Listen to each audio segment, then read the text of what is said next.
Sujet qui est très très long à traiter et qui mêle plusieurs aspects religieux et profanes. C'est pour ça qu'il y a deux grandes parties dans la conférence. Une partie sur les aspects négatifs des réseaux sociaux au niveau de la religion, parce qu'on est dans une mosquée, et aussi au niveau profane, donc à savoir, on va voir niveau économique, niveau sociologique et niveau scientifique. Donc en gros, c'est ça qu'on va voir aujourd'hui, Inch'Allah.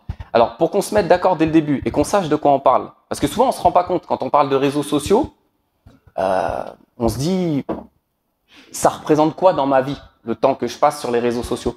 À votre avis, les jeunes, allez, 15-25, vous passez combien de temps sur les réseaux sociaux par jour? J'ai pas dit sur Internet, hein. J'ai dit sur les réseaux sociaux. Internet, je vous donne le chiffre, c'est 6h40. 15-25 ans, vous passez 6h40 par jour sur les écrans. Maintenant, moi, je parle sur les réseaux sociaux. Est-ce que quelqu'un a une idée?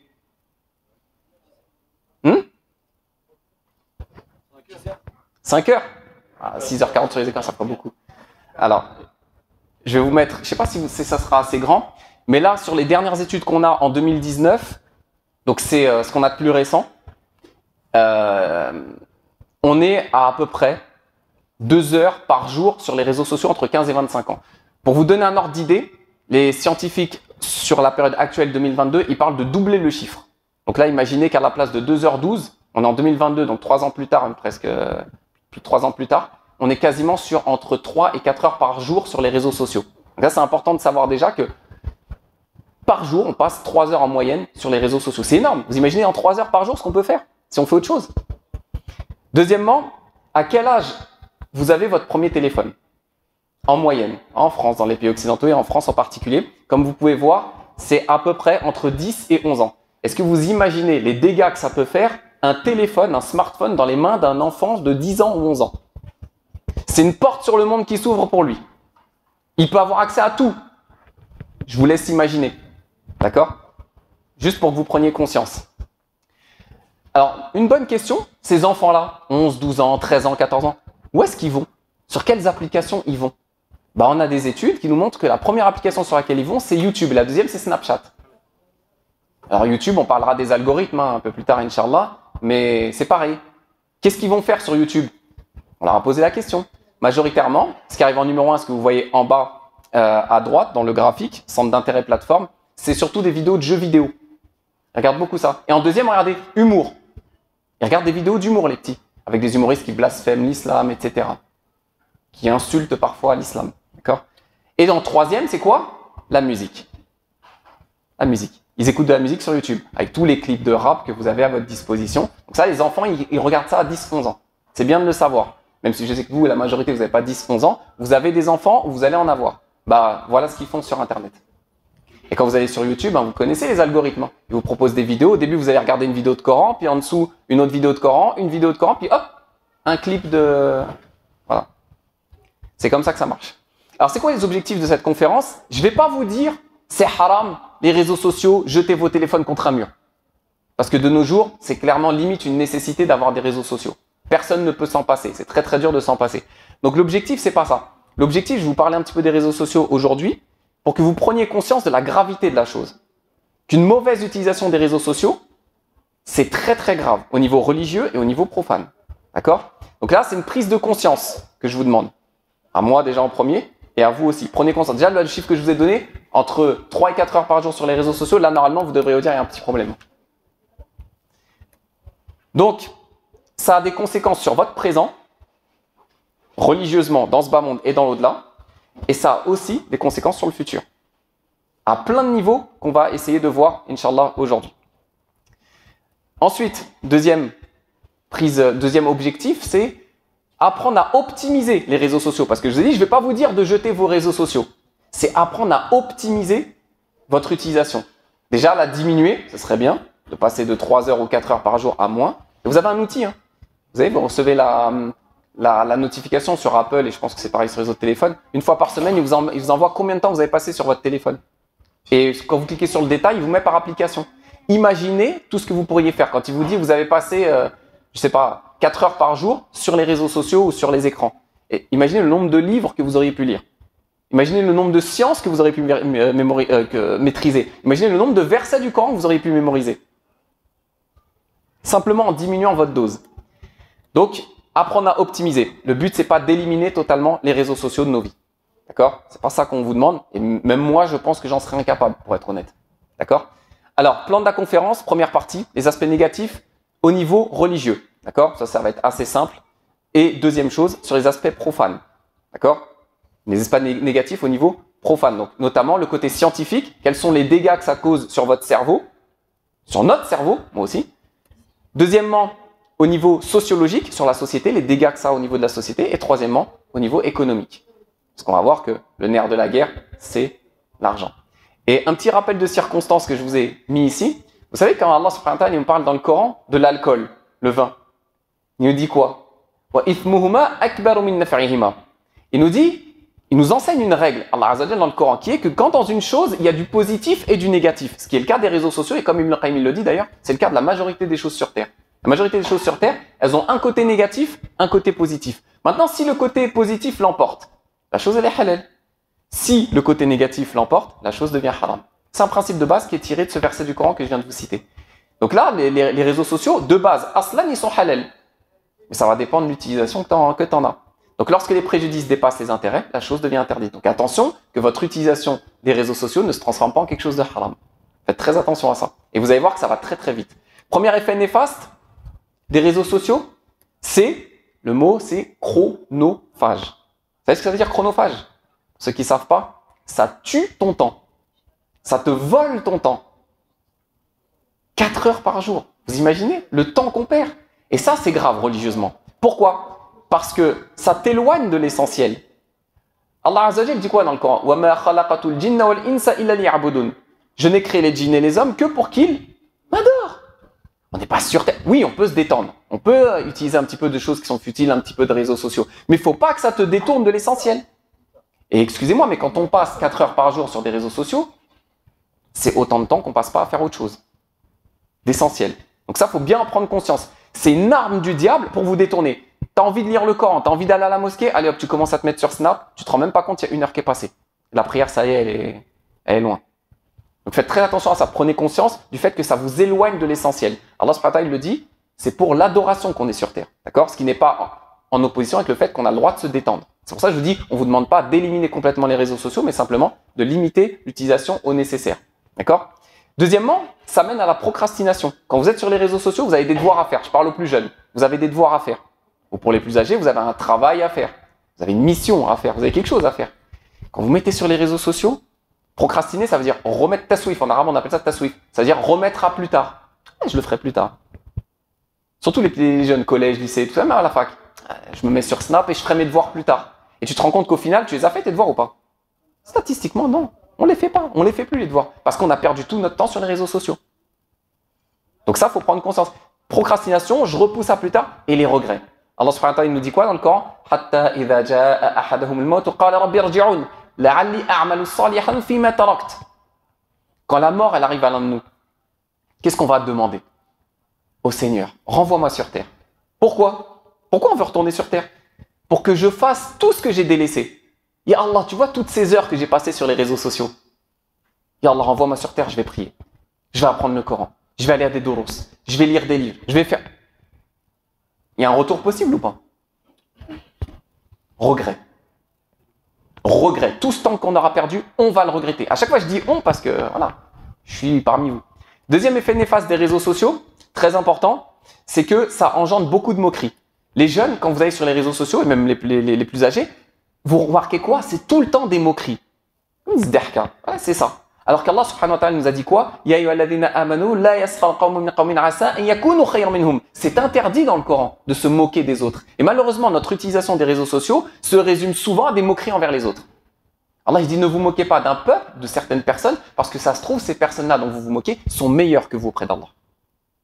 Et malheureusement, qu'est-ce qu'on voit comme commentaire? Des moqueries. Il y en a, ils ont fait leur fortune, ils sont devenus influenceurs sur des moqueries.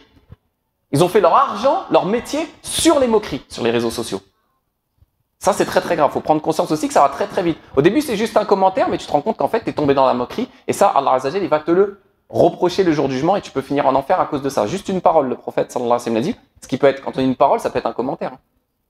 On sait tous, on dit à nos enfants, tu sais, le jour du jugement, Allah, il va faire parler tes mains. Ça prend sens de nos jours quand on parle de parler avec nos mains. Parce que ça, là, ce geste qu'on fait quand on met des commentaires, on se moque des gens sur Internet, ça va être ressorti le jour du jugement. Il va falloir en rendre des comptes. C'est pour ça qu'attention à votre utilisation, ne tombez pas dans la moquerie quand vous êtes sur les réseaux sociaux. Ça va très très vite. Troisième effet néfaste sur les réseaux sociaux, là on est dans le domaine religieux, hein, toujours. L'ultra-crépidarianisme. Quelqu'un sait ce que c'est ou pas? C'est quoi ce mot savant là?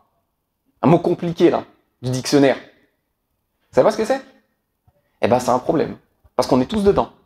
Quand on est sur les réseaux sociaux, on est tous dedans. Vous savez c'est quoi pour faire simple? C'est le fait de s'exprimer sur tout. Tu donnes ton avis sur tout. Machallah, tu es devenu un scientifique, tu vas débattre avec des médecins virologues. Machallah, tu es devenu spécialiste en géopolitique maintenant. Ah, la guerre en Ukraine, la Russie, les Américains. Ah, tu es spécialiste en géopolitique, toi. Bravo. Pire, tu parles de religion. Tu te prononces sur des choses où les plus grands savants de l'univers, ils ont divergé. Toi, tu viens de non, c'est halal. Ou l'inverse. Non, c'est haram. Mais qui es-tu? Qui sommes-nous? Qui suis-je, moi, pour donner mon avis sur la religion? Moi, je me contente de relayer les paroles des savants, de l'héritage scientifique qu'on a hérité depuis des années. Je donne pas mon propre avis parce que je ne suis pas qualifié pour ça. Je suis pas un savant, je suis pas un moufti. Donc toi, tu es derrière ton écran sur les réseaux sociaux. Ah non, l'imam, il dit n'importe quoi. Mise en garde contre un tel. Et non, lui, il faut pas l'écouter. Tu donnes ton avis sur des choses. Non, c'est halal, ça. Des consensus qui remontent à plus de 14 siècles. Non, c'est halal maintenant. Tu as le droit de faire ça. Bah ça, c'est l'ultra-crépidarianisme. Tu te prononces sur des choses, normalement, tu n'as pas à parler sur ça. Laisse ça aux spécialistes. Tu as étudié la géopolitique, parle de géopolitique, bismillah. Tu as étudié le droit, parle de droit. Tu as étudié le fiqh, parle de fiqh. Mais si tu n'as pas étudié ces choses-là, laisse la mécanique aux mécaniciens, laisse la pharmacologie aux pharmaciens, laisse la virologie aux virologues et laisse l'islam aux spécialistes de l'islam. Ne tombe pas dans ça. Donc tu vas parler sans science. Or, qu'est-ce qu'il nous dit Allah subhanahu wa ta'ala dans le Coran? وَلَا تَقَفُ مَا لَيْسَ لَكَ بِهِ عِلْمٌ إِنَّ السَّمْعَ وَالْبَصَرَ وَالْفُؤَادَ كُلُّ أُولَئِكَ كَانَ عَنْهُ مَسْئُولًا. Ne te prononce pas ce sur quoi tu n'as aucune science. C'est interdit. Ne te prononce pas sur ce sur quoi tu n'as pas de science. Car, pourquoi? Parce que l'ouïe, les yeux et les cœurs, sur tout ça, on va rendre compte le jour du jugement. Tout ce que tu auras dit, tout ce que tu auras fait, tu vas rendre des comptes le jour du jugement. Et ça va très vite sur Internet. L'historique, il va sortir. Nous, on peut, hein, sur Internet, que tu peux effacer l'historique. Mais auprès d'Allah Azza wa Jalla, est-ce que tu peux effacer l'historique? Je peux pas. Et puis, évidemment, quand on se prononce surtout et particulièrement au niveau de la religion, on tombe vite dans la médisance et la calomnie. Wala tajassasu. Ne vous espionnez pas. Souvent, on regarde les stories des gens, on les espionne et on les critique. Déjà, qu'est-ce que tu fais à regarder leurs stories? Déjà, c'est un problème. Pourquoi t'as regardé? Pourquoi tu suis ces gens-là? Déjà. Et deuxièmement, tu calomnies, tu rajoutes au premier péché la calomnie. Wala tajassasu, ne vous espionnez pas. Wala yartab ba'dukum ba'da, et ne médisez pas les uns des autres. Mais la médisance, c'est pas simplement à l'oral. C'est aussi sur les réseaux.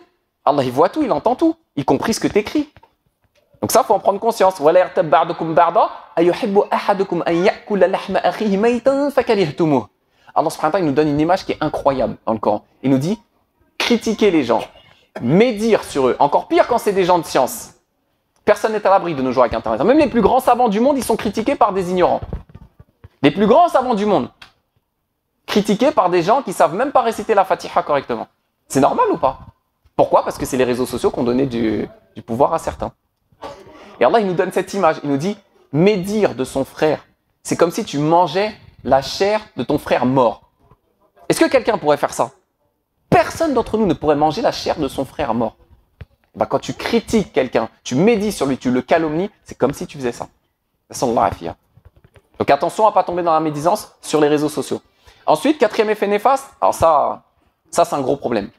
Le rabaissement de l'au-delà et l'amour du bas monde, le matérialisme. Ils vous mettent sur Internet que l'étalement du bas monde.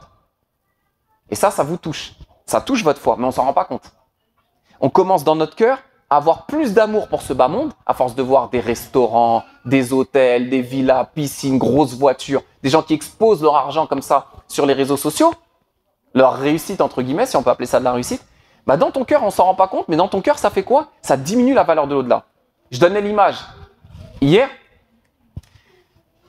quand nous, on parle aux gens du paradis, on leur dit, nous, on se bat sur terre ici pour obtenir le paradis dans l'au-delà.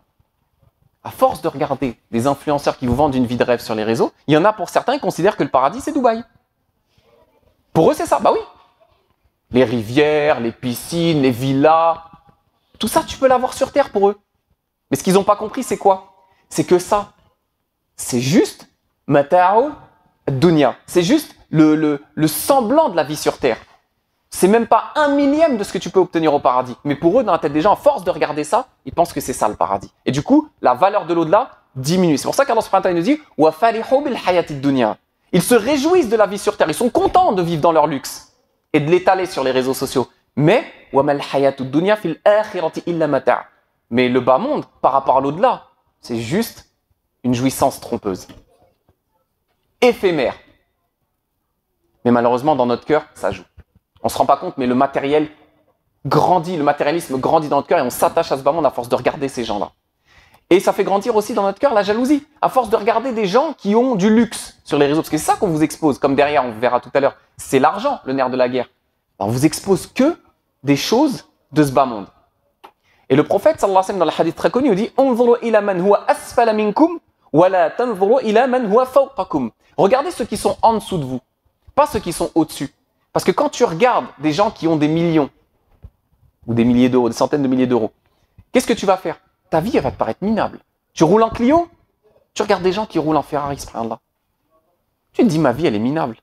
Tu habites dans un F3, lui, il te montre une villa avec une piscine, tu te dis, ma vie, elle est minable. Mais wallah que ta vie, déjà, elle est meilleure que la sienne. C'est ça que tu sais pas. Mais non seulement, ce qui est grave, c'est que tu es ingrat envers Allah Azza wa Jal. Parce que ce que Allah t'a donné une Clio, au lieu de regarder celui qui a une Ferrari, regarde celui qui n'a pas de jambes pour marcher. Ou qui n'a pas les moyens de se payer une voiture, qui doit prendre les transports en commun, etc. Au lieu de négliger le bienfait d'Allah sur toi. Mais justement, à force de regarder ceux qui sont au-dessus de nous, eh ben, qu'est-ce que ça fait? Le prophète sallallahu alayhi wa sallam dit فَهُوَ أَجْدَرُ أَلَّا تَزْدَرُوا نِعْمَةَ اللَّهِ عَلَيْكُمْ. Ça fait que vous allez négliger le bienfait d'Allah sur vous. Donc, il faut arrêter de regarder ces gens-là sur les réseaux sociaux. Déjà, vous éliminerez une bonne partie de votre perte de temps si vous éliminez ces gens que vous suivez et qui passent leur temps à vous exposer ce bas monde devant vous, au détriment de l'au-delà. Parce qu'ils ne vont jamais vous présenter les choses de l'au-delà. Jamais. C'est pas dans leur intérêt. 5e effet néfaste des réseaux sociaux. Bon, celui-là, c'est, pour ceux qui me connaissent, vous savez que celui-là, c'est mon point préféré. La banalisation et l'incitation au haram. Qu'est-ce qu'on a sur les réseaux sociaux? Factuel, on ne parle pas chinois. Qu'est-ce qu'on a sur les réseaux sociaux? De la nudité. Que ce soit les hommes ou les femmes. Et dans notre communauté. C'est vrai ou c'est faux? Il ne faut pas mentir. C'est la vérité. On voit que ça sur les... Je ne rentre pas trop dans les détails, évidemment. Mais on se comprend. Qu'est-ce qu'on voit sur les réseaux sociaux? Beaucoup de nudité. Et ça, c'est un problème. Pourquoi c'est un problème? Parce que nous, notre religion, le prophète sallallahu alayhi wa sallam a dit quoi? Inna li kulli din khuluqan. Chaque religion, elle a sa caractéristique, elle a son caractère qui la définit. Et c'est quoi le caractère qui définit l'islam? C'est le haya, c'est la pudeur. Et malheureusement, nous, les musulmans et les musulmanes, de nos jours, à cause des réseaux sociaux, on manque de pudeur. Et ça, c'est un gros problème. Et encore une fois, c'est pas spécifique aux femmes. Ça touche aussi, malheureusement, les hommes. Parce qu'attention, quand on pense pudeur, on pense nudité. Mais un des plus grands manques de pudeur qu'on a, nous les musulmans, c'est le point suivant qu'on va développer, c'est le fait d'exposer ses péchés. Il y a quoi comme pire manque de pudeur que d'exposer en public ses péchés? C'est grave. Donc le prophète sallallahu alayhi wa sallam il a dit Al-haya wal-iman qurina jami'an. C'est-à-dire la pudeur et la foi, ça va de pair. S'il y en a un qui s'en va, l'autre aussi. Je répète celui-là parce qu'il est incroyable. La pudeur et la foi vont de pair. Si l'un s'en va, l'autre aussi. Tu perds ta foi, tu perds ta pudeur. Tu perds ta pudeur, tu perds ta foi. Qu'Allah nous en préserve. Et Allah subhanahu wa ta'ala nous l'a dit dans le camp. Wala tabarruja tabarrujal jahiliyatil oula. Ne vous exposez pas, en parlant des femmes, à la manière des femmes d'avant l'islam. Et malheureusement, les réseaux sociaux poussent nos sœurs à de plus en plus se dévergonder. Donc l'exposition des péchés. Je résume pour ceux qui ne savent pas, il y a 3 niveaux de péché. Je suis seul dans ma chambre, je commets un péché. Je fume une chicha, etc. Quelque chose qui est haram. Il n'y a que Allah qui me voit. C'est le premier niveau de péché. La tauba est aisée. Tu me demandes pardon à Allah Azza wa Jalla sincèrement, Allah il peut te pardonner, il n'y a pas de souci. C'est pas ça le problème. On ne dit pas que c'est halal, on ne dit pas que c'est bien. On dit c'est le premier niveau de péché. Le deuxième niveau de péché, c'est quoi? Je suis en train de fumer ma chicha dans ma chambre et je me mets sur Snap. Boum, 100 vues, 1000 vues, 10 000 vues. Et là, tu es passé au deuxième niveau qu'on appelle al-mujahara. Le prophète sallallahu alayhi wa sallam a dit Kullu ummati mu'afa illa al-mujahirin. Toute ma communauté peut prétendre au pardon d'Allah Azza wa Jal, sauf Les mujahilin. C'est qui les mujahilin? Ceux qui exposent leurs péchés en public.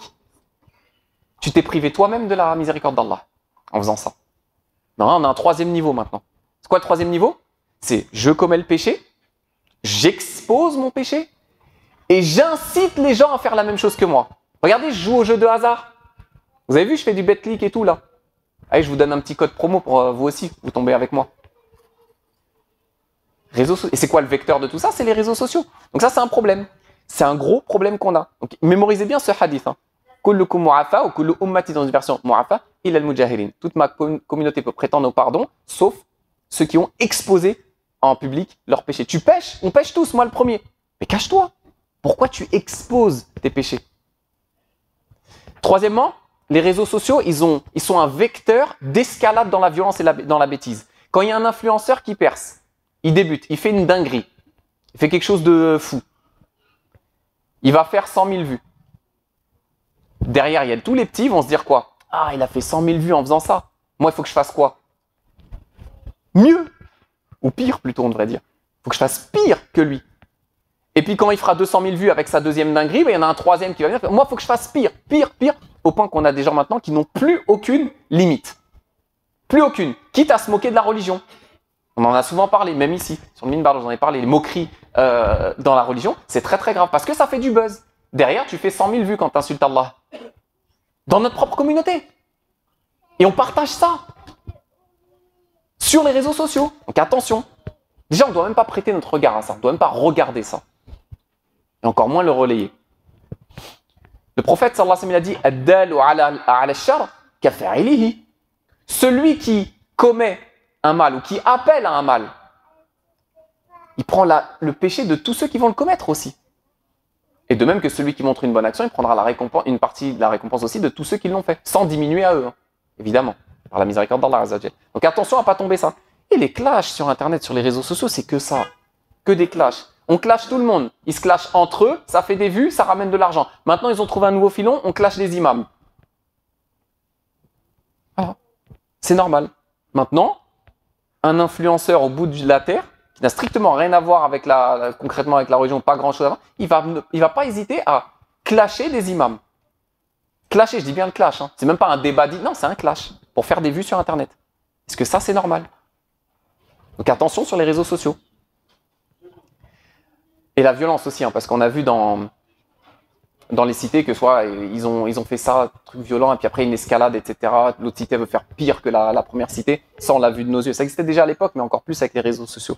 Alors que le prophète, sallallahu alayhi wa sallam, n'était pas quelqu'un de foncièrement violent, au contraire.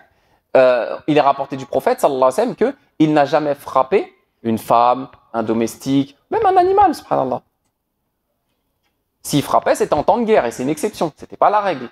D'accord? Le prophète, sallallahu alayhi wa sallam, n'était pas quelqu'un de violent. Et malheureusement, les réseaux sociaux nous rendent plus violents. Sans même des fois s'en rendre compte. Juste parce qu'on relaye des informations qui sont elles-mêmes violentes. Sixième effet néfaste des réseaux sociaux, c'est la propagation de la fornication. Zina. Le prophète, sallallahu alayhi wa sallam, dans un hadith, إِذَا ظَهَرَ فِي قَرْيَةٍ الزِّنَا وَالرِّبَا أَذِنَ اللَّهُ بِهَلَكِهَا. Le prophète, sallallahu alayhi wa sallam, a dit, il y a deux choses quand ça apparaît dans une cité, dans une ville. Si ces deux choses elles apparaissent, Allah il leur donne la destruction de la ville. Et il y en a pour moins que ça, ils ont été rasés. C'est quoi? La fornication et riba, les intérêts. Malheureusement, très présente de nos jours. Alors, c'est quoi le rapport entre les réseaux sociaux et la propagation de la fornication? C'est qu'en fait, les réseaux sociaux, et je pense qu'on connaît tous plus ou moins ça, ça crée une promiscuité virtuelle. Une promiscuité, c'est-à-dire un rapprochement très très proche, mais virtuel. Tu es dans ton lit, il est minuit, tu es tout seul, elle est toute seule aussi derrière son écran à des fois plusieurs milliers de kilomètres, et vous commencez à discuter. Ça commence par lui envoyer une vidéo sur « T'as vu tel shir, ce qu'il a dit? T'as vu Nader Abou Anas? T'as vu ?» Ça commence comme ça. Et ça dérape vite. On va pas rentrer dans les détails, rassurez-vous. Mais ça dérape très vite, malheureusement. Pourquoi? Parce que le prophète, sallallahu alayhi wa sallam, qu'est-ce qu'il a dit? « La yakhluwanna ahadukum imra'atan illa bidhi mahram » Qu'un d'entre vous, un homme, ne s'isole pas avec une femme sans qu'il y ait un troisième qui est le mahram. Pourquoi? Pour pas que ça dérape. Mais là, quand vous êtes sur Internet en train de parler, qui vous voit, si ce n'est Allah Azza wa Jal? Mais qui vous voit concrètement? En vérité, il ne faut pas dire personne. Vous savez à qui? C'est qui le troisième, le prophète sallallahu alayhi wa sallam a dit? Shaitan. Et on n'est pas plus fort que lui, malheureusement. Illa man rahimallah. Donc c'est pour ça qu'il faut, ça, comment on lutte contre ça, il faut lutter en amont, ne pas rentrer, se mettre dans cette situation-là de parler avec le sexe opposé, surtout quand il est minuit, etc. Et regardez, subhanallah, Allah Azza wa Jalla, ce qu'il dit dans le Coran. Ya nisa an-nabi, lastunna ka ahadi minan nisa. Il s'adresse aux meilleures des femmes sur terre. Il leur dit, ô vous les femmes du prophète, vous n'êtes pas comme les autres. Et écoutez ce qu'il leur dit. In ittaqaytunna fala takhda'na bil qawl fayatma'a alladhi fi qalbihi maradun wa qulna qawlan ma'rufa. Il leur dit aux femmes du prophète, les meilleures femmes sur terre, attention, n'adoptez pas un ton complaisant lorsque vous parlez aux hommes. Et vice versa, les hommes, n'adoptez pas un ton complaisant quand vous parlez aux femmes. Pourquoi? Parce que celui ou celle qui a le cœur malade, il risque d'être attiré. Et là, on parle des meilleures femmes de l'univers. Alors imaginez, nous, à notre niveau, maintenant. Donc c'est pour ça, attention, cette promiscuité virtuelle sur les réseaux sociaux que ça crée, personne ne te voit, ni elle, ni moi, c'est bon, on est tout seul. Non, vous n'êtes pas tout seul, il y a le diable qui est avec vous. Donc faites attention à ça. Ça, c'est le hadith que je vous ai dit tout à l'heure. Septième effet néfaste des réseaux sociaux. Bon, bah là, je suis obligé d'en parler. Je suis obligé de mettre une cartouche. Les influenceurs. C'est où leur terrain de chasse? Les influenceurs, c'est les réseaux sociaux, on est d'accord ou pas? Ils sont sur Snap, ils sont sur Insta, TikTok, je sais pas quoi. Qu'est-ce qu'ils vous vendent? Ils vous vendent que du haram. Ils vous mettent que ce bas monde à votre disposition. Il y a deux types d'imams. Vous savez que dans la vie, il y a deux types d'imams. C'est pas moi qui le dis, c'est Allah Azza wa Jalla dans le Coran. Il y a deux types d'imams. Il y a les imams qui guident au bien. Allahumma ja'alna minhum, on espère en être. Les imams qui guident, quand je dis imam, c'est forcément, c'est nous tous, on est des imams. Hein. On essaye de guider les gens au bien, chacun à son niveau. Chacun à son niveau, dans sa famille, dans son voisinage, etc. On essaye tous d'être des guides dans le bien. Mais Allah subhanahu wa ta'ala nous parle d'un autre type d'imam dans le Coran. وَجَعَلْنَاهُمْ أَئِمَّةً يَدْعُونَ إِلَى النَّارِ. Nous avons fait d'eux des imams, des guides, mais ils guident vers quoi? Vers le feu, vers l'enfer. Pas vers le paradis, vers le bien. Ils vous guident vers l'enfer. Mais Allah subhanahu wa ta'ala, il les a sammahum imam, imaman. Il les a appelés des imams. Parce que c'est des guides. Ils sont là pour vous guider, mais vous guider vers l'enfer. Donc attention à ces gens-là. Attention à ces gens-là. C'est pareil, il y a deux types d'influenceurs. Ceux dans le bien et ceux dans le mal. Là, évidemment, on parle de ceux qui influencent dans le mal et qui sont malheureusement majoritaires. Et certains de notre communauté. Hein. Faut dire la vérité aussi. Beaucoup d'ailleurs. Beaucoup. On va en parler, Inch'Allah. Qu'est-ce qu'ils vous vendent du trading? Ils vendent du trading. 99% du trading actuel, il est interdit. Yassine, c'est halal ou c'est haram le trading? Si tu n'as pas minimum un master 2 en finance islamique, rentre pas là-dedans. Je vous le dis cash. Ne rentrez pas dans ces trucs-là. Oui, mais il y a le trading islamique. Vous pensez qu'il est vraiment islamique, le trading qui vous proposent les influenceurs? Si je vous dis non, vous allez me dire pourquoi on te croirait toi et pas eux? Ah ben me croyez pas, demandez-leur. C'est quoi ton certificat d'authentification? Quel shir est derrière? Quelle organisation internationale est derrière le tampon halal que tu mets? Vous avez 3 chances sur 4 qui vous bloquent. Et on l'a fait. Ils vous bloquent. Donc ça n'a rien d'islamique, hein, ce qu'ils vous vendent. Ils vous disent oui, c'est du trading sans riba. Ah, parce que riba, c'est la seule pratique qui est interdite dans le trading. L'gharar, al-jahala. Et quel type de riba vous évitez? Si soi-disant vous évitez riba, d'accord, on va vous croire. Vous évitez quel type de riba? Riba al-nasi'a ou riba al-fadl? Eh? Ça, ils vont répondre jamais là-dessus. Parce qu'eux-mêmes, ils ne savent pas ce que c'est. Donc le trading, attention, ça contient beaucoup de riba. Et Allah subhanahu wa ta'ala, vous le savez, ذَلِكَ بِأَنَّهُمْ قَالُوا إِنَّمَا الْبَيْعُ مِثْلُ الرِّبَا وَأَحَلَّ اللَّهُ الْبَيْعَ وَحَرَّمَ الرِّبَا. C'est haram, point. On ne doit pas rentrer là-dedans. Et le prophète, sallallahu alayhi wa sallam, dans ce hadith que j'ai affiché en bas à gauche, il nous dit La tabi' ma laysa indak. Ne vends pas ce dont tu n'as pas la possession. C'est un principe fondamental en islam. Il y a des exceptions, effectivement, qu'on étudie en cours de fiqh, mais globalement, l'islam interdit de vendre ce dont tu n'as pas la possession. Or, quand on est dans le trading, par exemple, je vous donne juste un exemple pour pas trop rentrer dans le domaine.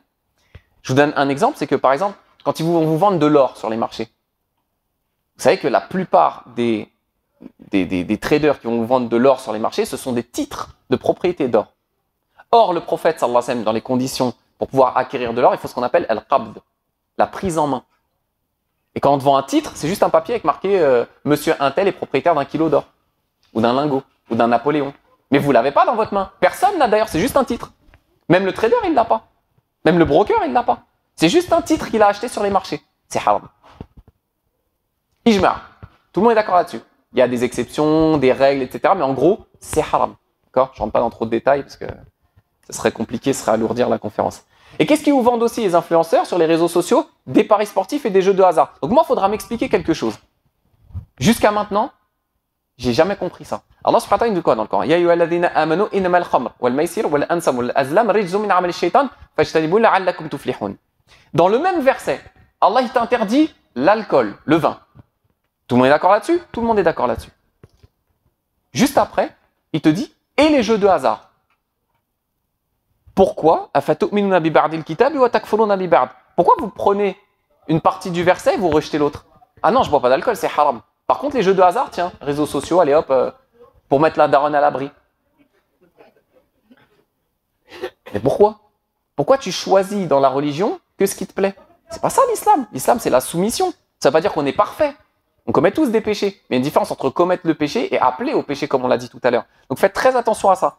Le verset, il est clair. Les jeux de hasard sont interdits. Les paris sportifs sont interdits.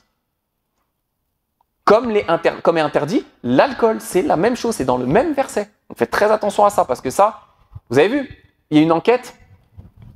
Je ne sais pas si je peux les citer. Comme c'est sûr, je ne vais peut-être pas les citer, mais il y a une enquête qui a été faite où ils ont interrogé en visage masqué, etc., en off, des dirigeants de sociétés de paris sportifs. Ils ont reconnu cibler les musulmans. Et c'est de là que ça vient c'est pour mettre la daronne à l'abri. C'est une expression de qui ça? C'est une expression de chez nous. C'est pas les autres qui mettent leur daronne à l'abri. C'est nous, on cherche à mettre. Eux, ils les mettent dans les EHPAD. Ben, nous, c'est pas ça chez nous. D'accord? Nous, on essaie justement, effectivement, de mettre, entre guillemets, nos mamans à l'abri, mais pas par les jeux de hasard, subhanallah. Donc, ils savent très bien que c'est nous qui disons ça. C'est nous qui cherchons à mettre nos mères à l'abri. Donc, qu'est-ce qu'ils ont fait? Ils ont ciblé volontairement les musulmans. Et ils l'ont avoué. Ils le cachent même pas. Oui, bien sûr qu'on cible les musulmans. Évidemment. Au niveau profane, ça c'est important. Parce que jusque-là, ce que je vous ai dit, vous pouvez l'entendre un petit peu partout. Mais là, on va rentrer dans un truc qui est un petit peu plus technique, mais qui est, Inch'Allah, intéressant.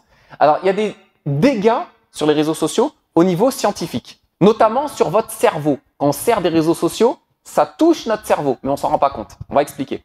Il y a aussi des dégâts au niveau sociologique, c'est-à-dire au niveau de la société, la famille. Et il y a des dégâts aussi au niveau économique. D'accord? C'est ça qu'on va traiter rapidement dans la deuxième partie. Alors, les effets néfastes au niveau scientifique. Alors, il faut savoir un truc, c'est que les réseaux sociaux, et c'est pas moi qui vais vous dire le contraire, c'est très très addictif.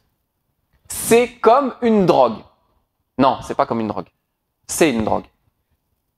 Je pèse mes mots. C'est pas moi qui le dis. C'est une drogue. Pourquoi c'est une drogue? Parce que les réseaux sociaux, de la bouche des créateurs de Snap, Insta, Twitter, Facebook, eux-mêmes le disent. Les réseaux sociaux sont construits pour faire sécréter ce qu'on appelle de la dopamine. La dopamine, c'est quoi? C'est l'hormone du plaisir. Quand tu prends de la drogue, c'est ça que ton cerveau va sécréter. Et donc, tu deviens très, très rapidement addict à la sécrétion de dopamine. Et eux, ils ont compris ça. Parce qu'il y a des grands scientifiques qui sont derrière les réseaux sociaux. Ouais, ils font rien au hasard. Si vous saviez jusqu'où ils vont même jusqu'à, pour manipuler le cerveau, même analyser la couleur des likes, la forme des likes, les couleurs qu'ils vont utiliser, la façon de scroller. Est-ce que vous savez que quand vous scrollez, alors scroller pour ceux qui ne savent pas, c'est quand on fait défiler l'écran. Vous voyez le geste que vous faites quand vous faites défiler l'écran? Est-ce que vous savez que ce geste-là qu'on fait pour scroller, il fait sécréter de la dopamine? Ils auraient pu inventer plein de systèmes pour faire défiler l'écran. Pourquoi c'est pile ce geste-là parce qu'ils ont compris que, en faisant des IRM, que ce geste-là qu'on fait quand on scrolle, il fait sécréter de la dopamine dans nos cerveaux. Donc ça te rend addict. Et ça explique pourquoi quand tu es sur les réseaux, tu défiles. Vous avez vu comment c'est dur quand tu commences à défiler sur les réseaux? Tu fais défiler les stories pour t'arrêter. C'est dur. En fait, c'est pas, j'ai envie de dire entre guillemets, c'est pas de votre faute. Non, mais ça s'explique par la science. Donc attention à l'addiction. C'est très très addictif les réseaux sociaux. Ça va bousiller nos vies. Deuxièmement, ça joue sur le développement neuronal. Parce que tout le temps que tu passes sur les réseaux sociaux, même si tu crois que tu apprends des choses quand tu regardes des conférences, des trucs intéressants, en vérité, c'est superficiel. Tu regardes une vidéo sur, je sais pas moi, sur l'architecture, en vérité, tu n'auras rien retenu. Tu aurais lu un livre, au lieu de regarder 2 heures de vidéo sur l'architecture, tu aurais lu juste un livre sur le sujet, tu serais devenu beaucoup plus savant dans le sujet qu'en regardant 3 conférences sur YouTube. Pourquoi? Parce que les réseaux sociaux, ça ne développe pas, ça ne crée pas de connexion neuronale dans votre cerveau. Bon, je schématise au maximum les créations neuronales, ce qui vous rend intelligent. Les réseaux sociaux, ça ne fait pas ça. Ça ne crée pas de connexion neuronale. En gros, on est un légume quand on regarde les réseaux sociaux. Alors que par exemple, lire un livre ou écouter une conférence en réel, là, vous allez créer des connexions neuronales. Et ça, encore une fois, c'est scientifiquement prouvé. Ensuite, ça a comme gros défaut les réseaux sociaux au niveau scientifique, la baisse d'attention. Est-ce que vous savez, un poisson rouge, il a combien de temps d'attention? Le temps d'attention, c'est quand je parle là. Au bout de combien de temps vous commencez à décrocher? Quand j'ai commencé à parler, au bout de combien de temps vous avez commencé à décrocher? Est-ce que vous savez? On était à 12 secondes pendant des années. Les 30 dernières années, on était à 12 secondes. C'est-à-dire qu'au bout de 12 secondes, vous restez comme ça à m'écouter. Au bout de 12 secondes, vous regardez ailleurs. Vous avez perdu l'attention. Vous allez revenir après. Hein. Et ainsi de suite, vous allez perdre l'attention. On était à 12 secondes ces 30 dernières années. On est passé là depuis l'éclatement des réseaux sociaux. On est passé à 8 secondes.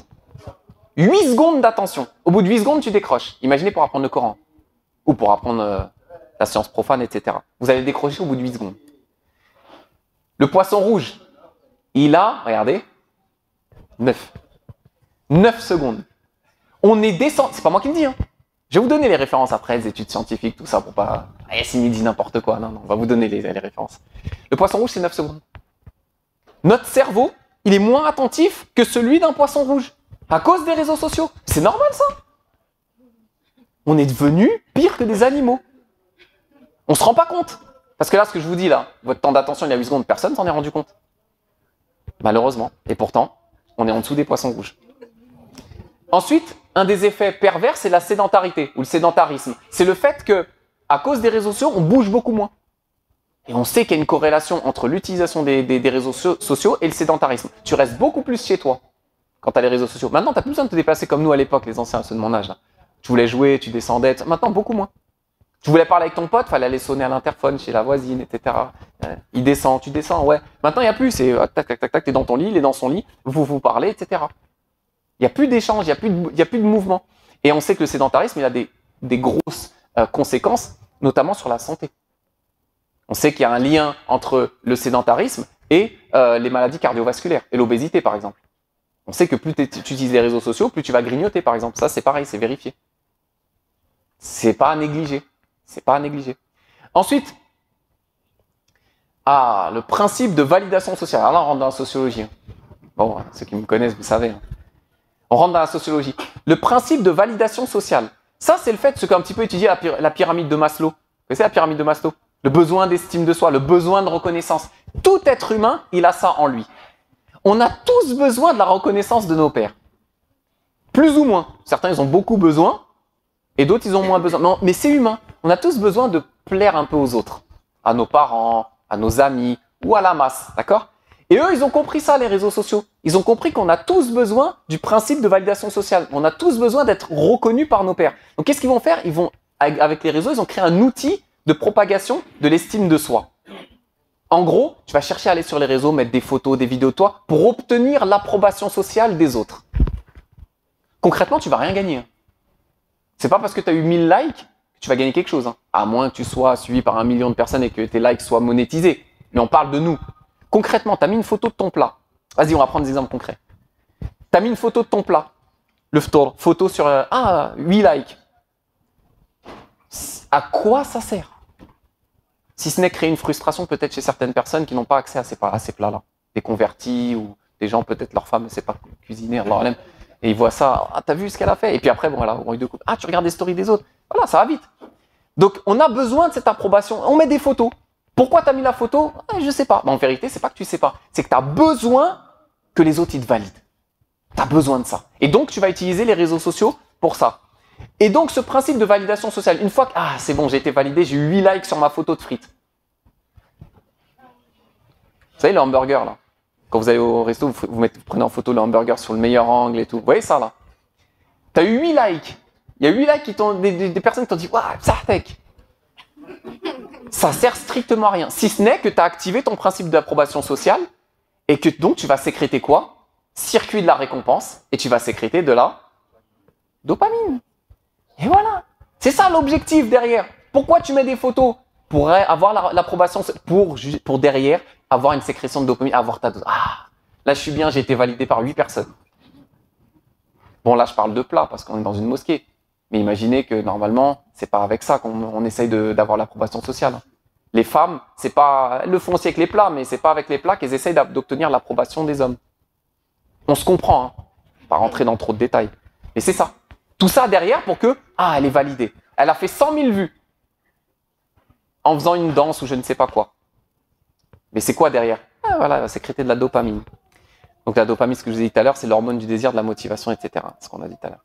Alors ça, c'est des références pour ceux qui veulent. Je me suis basé sur ça.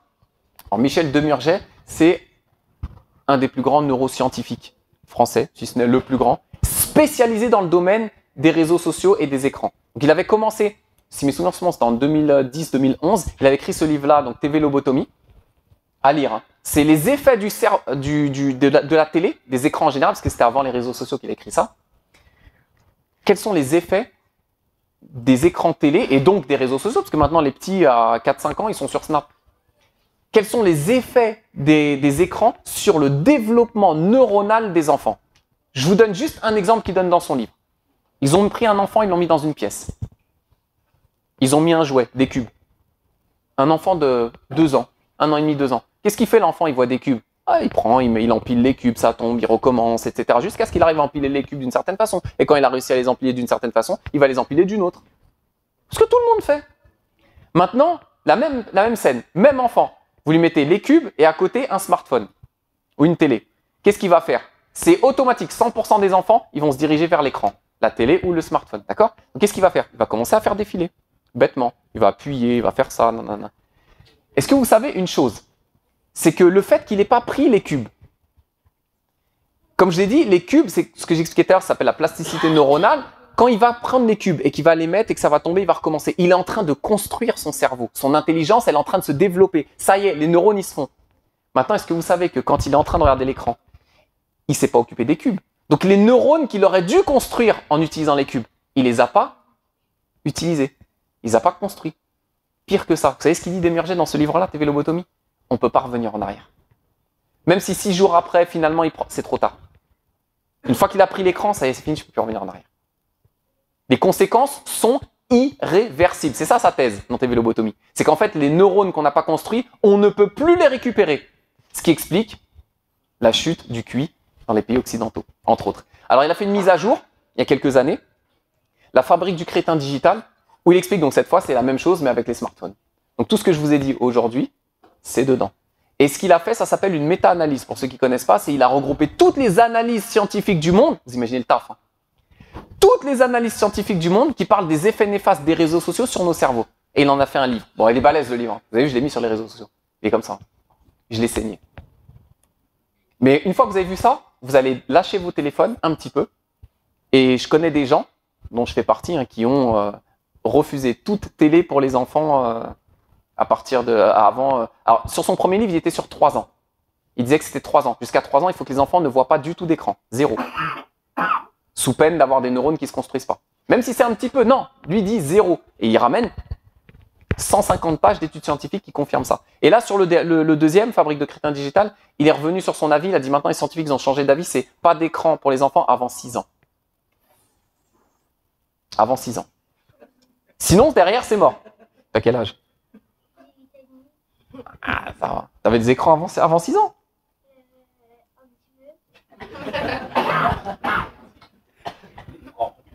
Je vais vous dire un truc. J'ai enseigné, ça fait 12 ans que j'enseigne. J'ai eu des enfants, des collégiens, des lycéens, des adultes, des retraités, j'ai tout eu dans mes cours. En parlant avec les enfants, ou en les écoutant lire, quand je leur demande de lire des textes, que ce soit en français ou en arabe, je peux dire facilement, et pas que moi, hein, un prof de l'éducation nationale ou quoi, peut déterminer parmi les enfants qui a été drogué aux écrans, qui ne l'a pas été. Juste, je les écoute, ça, leur façon de parler. Tous les ans, je faisais ça. Maintenant, j'ai plus. Enfin, si, j'en ai encore des enfants, c'était juste n'importe quoi. Mais à l'époque, je disais aux enfants, j'aimais bien.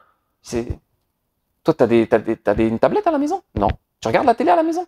Non. Je le savais. Je sais, parce que je vois ta façon de t'exprimer. Je vois ta façon de lire en français. Que tu as été élevé avec des livres et non pas avec des écrans. On le sait. Et troisième livre que, si vous voulez plus de détails sur ça, parce que ça, c'est une conférence là que j'ai réduit au maximum, mais je pourrais en parler pendant 6 heures, c'est le troisième cerveau. Donc ça, c'est Marc de Biasi, c'est un scientifique du CNRS. Il a fait une thèse qui explique en gros, pourquoi 3 cerveaux, pour ceux qui ne savent pas, on a un cerveau ici, vous le connaissez tous, vous savez qu'on a un deuxième cerveau. Vous savez pas ça? Oui, dans l'estomac. On a un deuxième cerveau. Eh oui, tapez sur Google, deuxième cerveau, vous allez voir. Pourquoi quand vous avez peur, vous avez mal au ventre? Pourquoi quand vous avez un accident, le premier réflexe que vous avez, c'est d'avoir envie de vomir ou... Bah, c'est normal, c'est parce que le premier cerveau qui réagit, c'est celui qui est dans l'estomac. C'est scientifique tout ça, faut étudier. Bah, le troisième cerveau, c'est quoi? Jusqu'à maintenant, tout le monde était d'accord qu'on en a 2. Maintenant, ils en ont rajouté un troisième, c'est le smartphone. Regardez sur l'image, il est connecté au cerveau. Parce qu'en fait, ils se sont rendus compte dans ce livre-là, notamment, il explique comment Waze a bousillé nos cerveaux. Vous connaissez Waze? Le GPS en général, pas que Waze. Mais comment ça a tué nos cerveaux? Avant, on avait le sens de l'orientation. Ils se sont rendus compte que maintenant, plus personne sait se repérer dans l'espace. Et quand je dis plus personne, je pense moi non plus. Alors qu'avant, moi j'ai connu l'époque, je conduisais, on n'avait pas du tout de GPS. Ça n'existait pas à l'époque où je conduisais au début. Bah voilà, on prenait un plan, les anciens, on prenait un plan, on réfléchissait, alors là, il faudra que je prenne à gauche, que je prenne à droite, etc. Donc c'est bien, ça nous a aidé d'avoir des Waze, ça nous aide tous les jours, c'est magnifique, en plus les raccourcis, il n'y a pas de problème. Mais les conséquences sur notre cerveau, c'est quoi? On a perdu notre capacité à se repérer dans l'espace. Et ça, c'est grave. C'est grave, parce que c'est un exemple que je vous donne. Mais il y a des cas plus graves. Donc, il explique tout ça dans son livre. C'est scientifique. Au niveau sociologique, ça va, je suis dans les temps, alhamdoulilah. Alors, au niveau sociologique, au niveau de la société, ça va créer un nivellement par le bas, les réseaux sociaux. Pourquoi? Parce que tout ce que vous allez voir sur les réseaux sociaux, c'est que du superficiel. C'est que du superficiel. Sauf exception rare. Donc, du coup, à force de nous montrer du superficiel, eh ben, ça va niveler vers le bas. Alors qu'avant, quand vous alliez voir des conférences de scientifiques, etc., ou vous cherchiez à lire des livres, ça nivelle par le haut. Vous cherchiez à évoluer. Là, maintenant, on régresse. On vous a mis en avant. Ça a commencé à l'époque par le truc shampoing, t'as pas de cheveux, je sais pas quoi. C'était ça à l'époque. J'ai vu le truc arriver. Je me suis dit, attends, on met en avant une personne. Vous voyez de qui je parle? Je sais plus c'est quoi la phrase. Je me rappelle. C'est une de mes élèves, c'est pas grave, qui m'avait... Parce qu'à l'époque, j'avais pas de réseaux sociaux du tout. Et je connaissais pas la télé-réalité. C'est des élèves en cours qui m'ont dit « Ah, tu connais pas, t'as pas de shampoing, t'as pas de cheveux, je sais pas quoi. » C'est quoi ce truc-là? Et elles m'ont montré. Ah, un truc. Et je me suis dit « Attends. » Donc, on met en avant pour les jeunes, comme égérie, comme exemple, cette personne-là. Et ça, c'était que le début. Hein. Maintenant, tout ce qu'on vous met en avant, regardez ce qu'on vous met en avant. J'en avais parlé dans la conférence sur la musique. Quand on vous met en avant, par exemple, une chanteuse, je ne vais pas dire son nom, mais elle est rentrée dans l'Académie française. L'Académie française a dit sa façon de parler, c'est bien, c'est nouveau. Subhanallah, elle parle en onomatopée. Wesh, wesh, mashallah, nanana. C'est que ça, ces chansons, c'est des onomatopées. Vous savez ce que c'est, les onomatopées? Eh, oh, ya, yi. Mais c'est pas sérieux, ça nivelle par le bas. Nous, à l'époque, quand on écoutait les profs à l'école parler ou quand on écoutait les adultes parler, on apprenait des mots de vocabulaire. Même qu'Allah nous pardonne dans le rap, on apprenait des mots. On apprenait des mots. T'écoutais tel rappeur, tiens, ça veut dire quoi ça? Tu te renseignais. Ah, il a dit ça, j'ai appris un mot. Voilà. Maintenant, que nivelé par le bas. C'est incroyable. Et ça, c'est un gros problème. Et puis le matérialisme, on en a déjà parlé tout à l'heure. Sur les réseaux sociaux, vous avez que du matérialisme. Que regardez mes voitures, regardez mes villas, regardez ma sape. Louis Vuitton, etc. Subhanallah. C'est pas interdit d'avoir des beaux vêtements. Le prophète sallallahu alayhi wa sallam, a dit, habille-toi et mange et donne ce que tu veux en aumône. Du moment que tu évites 2 choses. L'excès et le mekhila, l'orgueil. Tu veux du Louis Vuitton, tu as les moyens, bismillah. Très bien, le prophète sallallahu alayhi wa sallam, il avait une belle tunique. Hadith d'Ibn Abbas. Il avait une belle tunique. Mais c'était pas une tunique d'orgueil. Ça, le problème. Et oui, j'ai oublié de parler de l'objectif de vie. Bon, j'ai pas mal de connaissances dans le milieu, dans l'éducation nationale, et ils me remontent. En fait, vous savez, quand on était petits, les plus anciens, quand ils nous demandaient, les profs, oui, tu veux faire quoi quand tu seras grand? Vous savez, la rédaction. Oh, je veux être astronaute, pilote d'avion, pompier, ou je sais pas trop quoi ce qu'on mettait à l'époque. Des trucs un peu... ouais. Là, maintenant, les petits, 8 ans, vous disent quoi? Je veux être, veux avec un T, être... avec A-I-T-R-E, influenceur 1, flux, en sœur avec un SC, 2 S-S-C. Je veux être influenceur. Objectif de vie, être influenceur. Allah barik fikoum, c'est un objectif de vie, ça? Être influenceur. Vous voulez que je vous allume, là, les petits, ou c'est comment? C'est quoi votre objectif de vie? Tu veux être influenceur, toi? Alhamdulillah. Tu veux être influenceur? Alhamdulillah. Toi, je sais pas si tu veux être influenceur ou pas? Alhamdulillah. À la limite, dans le bien. Influenceur dans le bien. Bon, le prochain, je vais le passer parce qu'on est dans une mosquée. Mais c'est ce qu'on appelle, alors c'est un phénomène sociologique, hein. C'est ce qu'on appelle l'hypersexualisation. Ce qu'on appelle maintenant, on appelle ça phénomène TikTok. C'est la marchandisation du corps de la femme. Voilà, je vais passer ça parce que voilà. C'est intéressant, hein, mais on est dans une mosquée, on va pas rentrer dans trop de détails. Alors ensuite, ça c'est pareil, je le passe. Vous connaissez. Vous voyez, ceux qui sur les réseaux, ils voient pas ce qui est écrit. Et à l'étage, ils voient pas ce qui est écrit. Voilà. Ça va avoir des conséquences. Tout ça, ce que vous voyez écrit à l'écran, ça va avoir des conséquences sur votre vie future, dans vos couples, malheureusement. Et ça, vous savez pourquoi je vous ai mis ça dans ce point-là? Juste, je vais dire pourquoi j'ai mis ça. Parce qu'en fait, ils se sont rendus compte que souvent, quand on interroge les enfants, comment vous avez eu accès la première fois à ces images-là? Les images, je sais pas comment dire. Pas bien. Les images pas bien. Stimulantes, non, c'est... Les images pas bien. Voilà. Comment les enfants, parce que dites-vous que c'est à 11 ans, ils ont vu. Hein. 11 ans, ils ont déjà vu. D'accord? Comment ils ont vu? Vous savez comment ils ont eu leur premier contact avec ce monde-là? On leur a envoyé la vidéo sur Snap. Tiens, clique là. Et miskin, le gosse, il a 11 ans. Miskin, c'est pas de sa faute. Ses parents lui ont mis un téléphone dans les mains. À 11 ans, on lui envoie la vidéo. Il regarde ou regarde pas l'enfant?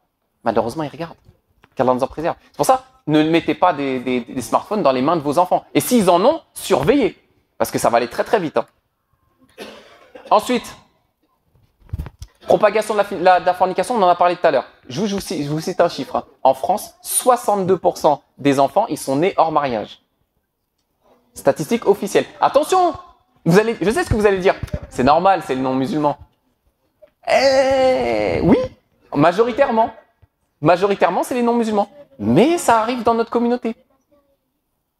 Ça arrive dans notre communauté. Beaucoup d'enfants de nos jours naissent hors mariage. Et après, vous connaissez. On va appeler l'imam.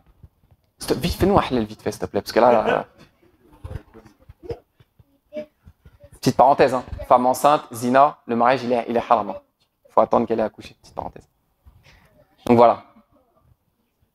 Pour rattraper le... Alors ça a des grosses conséquences sur la vie de couple. L'utilisation des réseaux sociaux, regardez ça. Regardez ce que je vais mettre. Il y a une corrélation entre l'utilisation des réseaux sociaux, entre les couples, ceux qui sont mariés. Hein. C'est une des causes de divorce. C'est pas moi qui le dis. Regardez la stat. Un tiers des couples en instance de divorce a mentionné, quand on leur pose la question, excusez-moi madame, pourquoi vous avez divorcé? C'est à cause des réseaux sociaux. Monsieur, pourquoi votre femme elle a divorcé? Pourquoi madame vous avez divorcé de votre mari? Les réseaux sociaux. Promiscuité. Faites le lien avec ce que j'ai dit tout à l'heure. Eh oui, ça crée des divorces. Pareil, ce que vous avez dit tout à l'heure, la jalousie. Le mari qui regarde les stories de nourriture. On va être gentil, on va pas aller trop loin.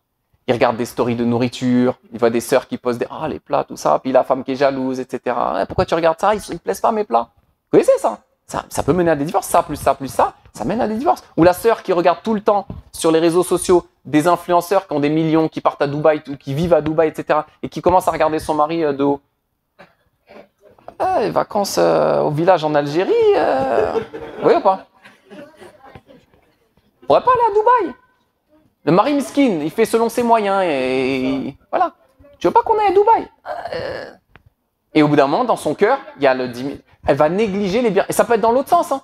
Ça peut être dans l'autre sens. Le mari qui regarde des femmes sur les réseaux sociaux, qui sont, on va dire, jolies, on va dire ça poliment, elles sont très jolies. Ça ne veut pas dire que sa femme, elle n'est pas jolie. Hein. Attention. Et vous connaissez le diable comment? Le diable, il a dit quoi? Je vais leur embellir les choses. Le diable, il embellit.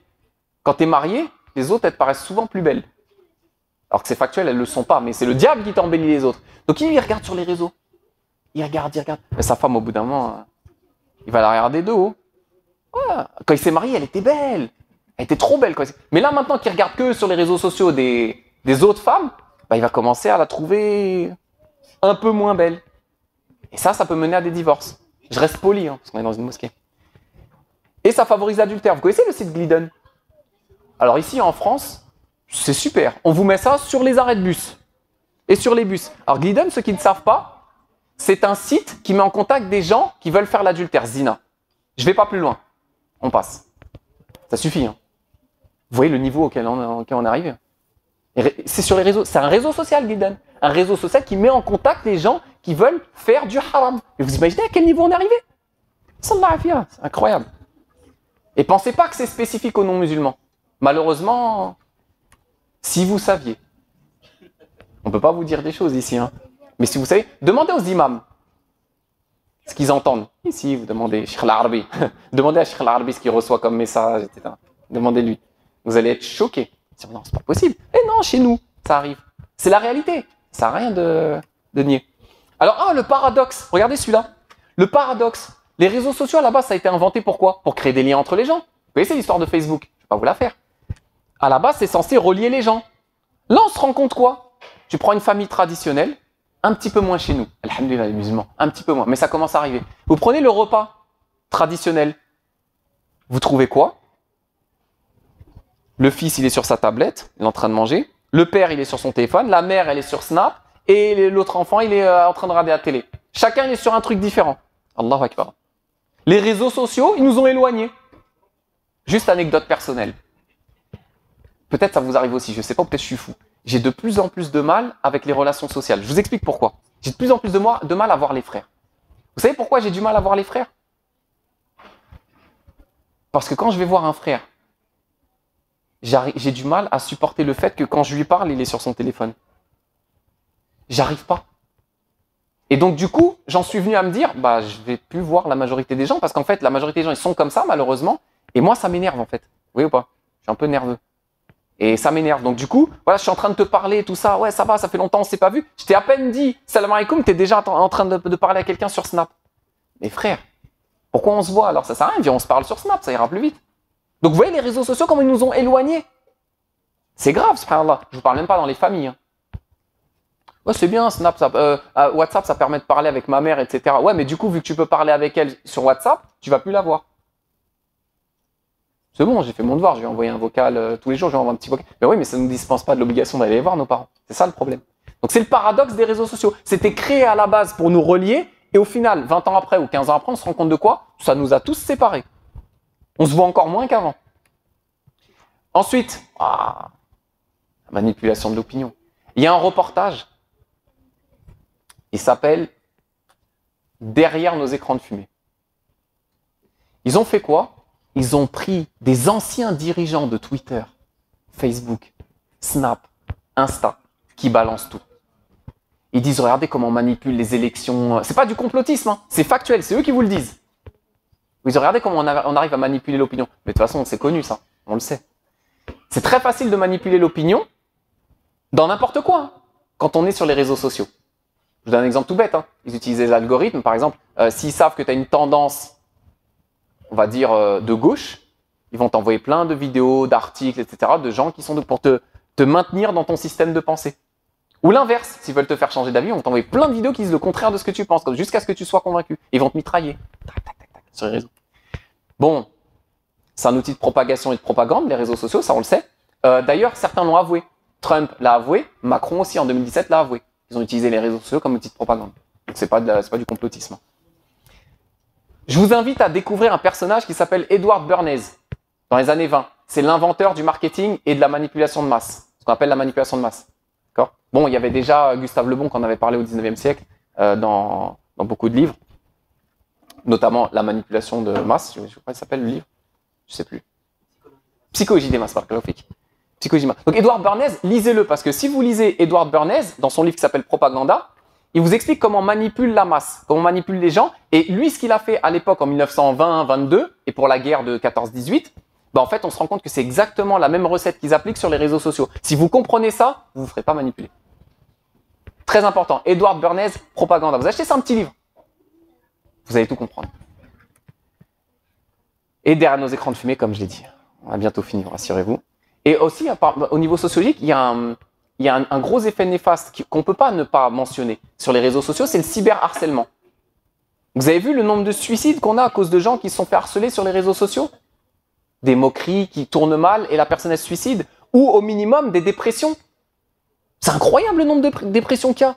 À cause des réseaux sociaux. Ah, je me suis fait vanner sur les réseaux sociaux. Hop, elle a fait un truc et on l'a screené et ça circule dans tout le collège. Ça, je me rappelle, en 2015, j'ai eu le cas. Une collégienne dans une ville que je citerai pas dans le 94 qui s'est retrouvée avec sa vidéo. Elle avait fait des trucs vraiment pas bien au collège. Hein. Elle était en 5e, je crois. Elle a fait des trucs pas bien.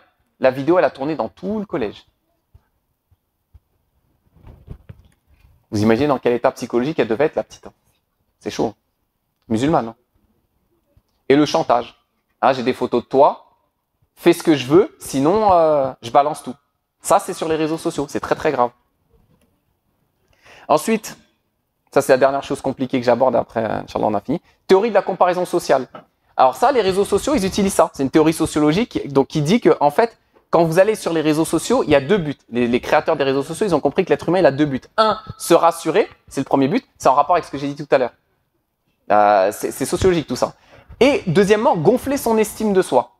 Quand on va sur les réseaux sociaux, c'est ça. C'est j'ai besoin de me rassurer. Je cuisine bien, donc je vais mettre la photo du plat.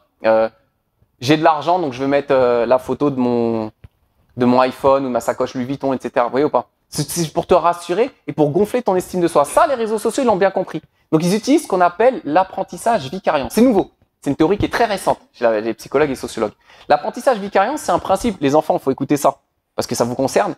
C'est le fait que quand tu regardes les réseaux sociaux, vous voyez les influenceurs, quand tu les regardes, toi, tu dis juste non, je fais pas comme eux. Juste les regarde. Vous savez ce que ça crée dans votre esprit inconsciemment? Ça crée un mimétisme. Vous reproduisez de manière inconsciente ce qu'ils font. Et ça, je m'en suis rendu compte, moi, à titre perso, en voyant une vidéo qu'on m'a envoyée un jour pour rigoler. Cette vidéo-là, vous savez, c'est quoi? C'est une vidéo d'une petite fille aux États-Unis qui a 1 an et demi, 2 ans à tout casser. Elle reproduit les mimiques, je ne peux pas vous les faire, parce que non seulement ça se fait pas, mais en plus je suis mauvais imitateur, mais elle reproduit les mimiques. Vous savez, les tutos qu'elles font, les femmes, sur le maquillage, tout ça. Elles ont des codes, des mimiques, tout ça. La petite, 1 an et demi, 2 ans, elle reproduisait, sans même savoir ce qu'elle fait, sûrement parce que sa mère lui a montré ça, ou sa mère doit beaucoup regarder ça. Et bien en fait, l'enfant reproduit ça. Donc en fait, ne pensez pas que quand on regarde les stories des gens qui sont pas bien, les rappeurs, les influenceurs, et tout ça, qui nous influencent dans le mal, ne pensez pas que derrière, ça n'a pas de conséquences. Sans s'en rendre compte, on reproduit mimétiquement les gestes et leur façon de penser. Si encore c'était que les gestes, ça irait. Mais le problème, c'est qu'on reproduit leur façon de comprendre les choses, leur façon de respirer, leur façon de bouger et leur façon de voir le monde surtout, de manière matérialiste. Et ça, c'est inconscient malheureusement. C'est pour ça qu'il ne faut pas les suivre. Quand je dis les réseaux sociaux, je ne dis pas de les délaisser complètement, mais au moins quand vous allez sur les réseaux sociaux, optimisez et ne suivez pas ces gens-là. Même si c'est juste pour rigoler. Déjà, vous leur faites des vues. Donc, ils gagnent plus d'argent. Ah oui, petite parenthèse, je vous ai rajouté un petit truc, regardez. Snap, c'est le réseau social numéro 1 qui utilise la théorie de la comparaison sociale. Ils l'utilisent tous, mais le numéro 1, c'est Snap. Et ça explique pourquoi sur Snap, vous n'avez pas de bouton dislike. Franchement, qui avait remarqué ça? Qui s'était déjà posé la question, tiens, comment ça se fait que sur YouTube, tu peux mettre des dislikes, sur Facebook, tu peux mettre des dislikes, sur, je sais pas, Snap, ils n'ont pas de dislikes. Même quand tu bloques, on revient là. Hein? Pourquoi? Eh oui, parce qu'ils veulent que tu gonfles ton estime de toi. Ils veulent que tu te rassures. Ils veulent que tu sécrètes de la dopamine pour te vendre derrière. Les algorithmes d'Insta, ils sont dangereux, si vous saviez. Insta, ils sont très dangereux. Vous avez vu ce qu'ils font? Ils vous collent, c'est pas comme Snap ou les autres, ils vous collent pas des pubs après la story. Ils vous collent les pubs entre les posts. Ça s'appelle posts sur Insta. Ils vous collent des pubs entre les posts. Tu scrolles pub, tu scrolles pub, tu scrolles. Ils sont trop forts. Et leurs algorithmes sont très puissants. Si je vous dis, est-ce que c'est possible de lire dans les pensées? Vous allez me dire non, c'est pas possible. Ah, si, c'est possible. C'est possible. Les algorithmes qu'ils ont actuellement sont tellement puissants qu'ils arrivent à lire dans nos pensées. Ils n'arrivent même pas à savoir ce que tu aimes bien, ou ce que tu n'aimes pas. Ils arrivent à savoir ce que tu vas aimer et ce que tu ne vas pas aimer dans le futur. Tellement leurs algorithmes sont puissants. C'est très très fort. Donc l'objectif des réseaux sociaux, il faut bien comprendre un truc. Est-ce que quelqu'un sait Snap, comment ils gagnent de l'argent? Insta, comment ils gagnent de l'argent? Pourquoi ils sont milliardaires? Comment ils gagnent de l'argent? Ben oui. Il y a un proverbe en anglais qui dit « There is no free lunch ». Il n'y a pas de repas gratuit. Ça veut dire quoi? En français, on l'a traduit un peu comme ça. Quand c'est gratuit, c'est toi le produit. Vous avez vu Snap, c'est gratuit. Insta, c'est gratuit. Facebook, c'est gratuit. Vous croyez que c'est gratuit? Mais c'est vous le produit, c'est nous. Comment on est le produit d'Insta? Parce que tout ce que tu fais, tout ce que tu dis, tout ce que tu penses, eux, ils le convertissent en algorithme et ils revendent les données à des sociétés qui sont spécialisées là-dedans et qui ensuite vont revendre à Coca-Cola, je sais pas quoi. Si tu parles de Coca, bon bah je suis foutu, là je vais avoir des pubs de Coca aujourd'hui sur mon téléphone. Bah ça va être comme ça. Ils revendent vos données. Snap collecte vos données, enfin les réseaux sociaux en général, ils collectent vos données. Une fois qu'ils les ont, ils les revendent à des sociétés qui sont dans la publicité. C'est comme ça qu'ils font des milliards. Et ça marche. Ça marche. Deuxièmement, quel est le moyen qu'ils utilisent? Ils utilisent, comme je l'ai dit tout à l'heure, des algorithmes. Vous savez qu'algorithme, à la base, ça vient d'un Khwarizmi. Ça vient d'un savant. Ouais. Les algorithmes, c'est des formules mathématiques prédictives. Une formule mathématique qui permet d'analyser, de savoir ce que tu vas aimer, ce que tu vas pas aimer, qui analyse en temps réel. Et c'est très rapide. Hein. C'est des millions de données qui peuvent fluctuer en une seule seconde. D'accord? Donc, ils utilisent des algorithmes. Ils arrivent à prévoir ce que tu vas aimer, ce que tu vas pas aimer. Ça, c'est important de le comprendre pour contrer les réseaux sociaux, optimiser son utilisation. Il faut bien comprendre ça. Tout ce que vous allez liker, pourquoi ils vous demandent de liker au-delà de la reconnaissance sociale? C'est parce que quand tu likes une publication où il y a un influenceur qui est habillé en Gucci, bah, ça y est, il aime bien les sapes Gucci. Quand tu lui mets un commentaire, ah ouais, Psartek, la veste Louis Vuitton, boum, ça c'est revendu derrière ça. Et c'est instantané, hein, ça va très très vite. Hein. Ça va très très vite. Ils ont votre nom, ils ont votre adresse, ils ont votre localisation partout où vous allez, ils savent où vous mangez, ils savent ce que vous achetez à Carrefour, ils savent tout. Les algorithmes, ils savent tout. Et c'est compliqué de leur cacher. Hein. Très très compliqué. Et le cœur de cible, comme on l'a dit tout à l'heure, c'est vous, c'est nous. Parce que nous, on a de l'argent. Hein. Alhamdoulilah, en France, on a de l'argent. C'est la réalité. Et ils le savent. Ils savent que les musulmans en France, on a de l'argent. C'est fini les années 80, 70, 80, où voilà. Maintenant, alhamdoulilah, les musulmans, ils ont fait des études, ils ont des postes à responsabilité, ils ont de l'argent. Donc on est devenu la cible numéro 1. Ils nous ciblent. Bon, c'est ce que j'ai dit tout à l'heure. Hein. Ils ont avoué cibler les musulmans. Et on a fini. Donc j'espère vous avoir convaincu, Inch'Allah, de pas délaisser les réseaux sociaux. Celui qui peut, tant mieux. Bismillah, celui qui veut délaisser les réseaux sociaux, alhamdoulilah, qui délaisse, qui coupe tout. Maintenant, celui qui a compris ce que j'ai dit, ce que j'ai essayé de vous transmettre, vous avez compris comment ça fonctionne les réseaux sociaux. Vous avez compris comment c'est diabolique. Il faut mettre les mots sur les concepts. Hein. C'est diabolique. C'est le diable qui est derrière tout ça qui vous manipule, qui nous manipule. Donc essayons, Allah barik fikoum, d'optimiser notre façon d'aller sur les réseaux sociaux. Alors comment on peut le faire? Je termine juste avec ça. Fixez-vous un objectif. Ne dites pas je vais tuer le temps, tiens je me mets sur Snap, je vais regarder qui m'a envoyé des messages. Faites pas ça. Dites-vous bon allez je m'accorde, allez, soyons gentils. On va passer de 4 heures à 1 heure. 1 heure où je flâne. Je tue le temps sur les réseaux sociaux. Déjà, tu te fixes 1 heure. Deuxièmement, fixe-toi ce que tu vas faire sur les réseaux sociaux. Je vais aller sur Snap et Insta. Va pas sur autre chose, va pas sur YouTube, etc. Ou le contraire. Bon, allez, je vais me faire une petite heure sur YouTube. Parce que si tu fais pas ça, vous connaissez le diable. Au début, c'est juste Snap. Bon, allez, je vais faire mes devoirs. Ah, j'ai pas regardé le message Insta. Tu vas aller dans les trucs DM, je sais pas quoi, Insta. Truc, ah ouais, tiens. Ainsi de suite. Après, une vidéo, m'envoie une vidéo. Tu cliques sur la vidéo. Et tes devoirs, tu les as pas fait. Et ainsi de suite. Et tu te rends pas compte, mais là, il y a 4 heures qui sont passées. Les fameuses 4 heures qu'on passe sur les réseaux sociaux. D'accord? Donc, fixez-vous un objectif de temps, un objectif en termes de qualité. Qu'est-ce que je vais faire sur les réseaux sociaux? Et évitez, Allah barik fikoum, de donner des vues à ces gens-là. Ceux dont on parlait. Ne leur donnez pas des vues. Ne leur donnez pas de la visibilité. Eux, chaque vue que vous leur donnez, ça se convertit en euros pour eux. Pas pour vous. Hein. Nous, on perd rien si ce n'est l'apprentissage vicariant. On reproduit bêtement ce qu'ils font. Mais eux, ils gagnent des euros et des milliers, voire des millions d'euros derrière. Leur donnez pas des vues. Et attention, parce que même si c'est juste, encore une fois, je termine là-dessus, pour rigoler, ouais, je le suis, mais en fait, c'est juste pour, comme ça, tel influenceur, parce qu'il est un peu marrant, pour voir ce qu'il fait. Vous lui donnez des vues, et vous êtes en train de faire un apprentissage vicariant et de reproduire inconsciemment ce que lui vous met dans la tête. Subhanakallahumma bihamdik, nashhadu an la ilaha illa ant, nastaghfiruka wa natubu ilayk. Il y a un frère, il nous a demandé, si je ne me trompe pas, il y a son grand-père qui est très malade. On demande à Allah Azza wa Jalla de lui accorder une guérison complète pour son grand-père, Inch'Allah, qui est à l'hôpital apparemment.